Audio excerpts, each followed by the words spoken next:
Grandi navi fuori dalla laguna?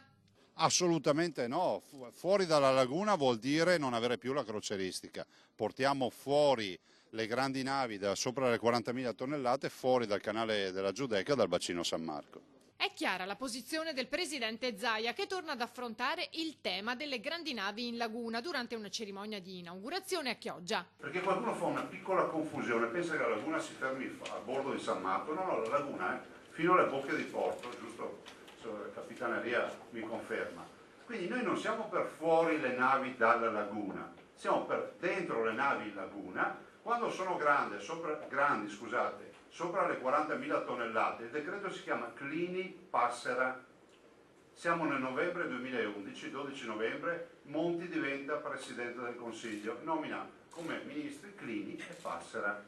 Pensate quanti anni sono passati, questi fanno un decreto, giustamente dicono fuori le navi dal bacino San Marco e dal canale della Giudecca, famose grandi navi che si vedono. Non discutiamo, portiamole distanti da quel percorso acqueo, ma noi le navi le vogliamo sempre in laguna.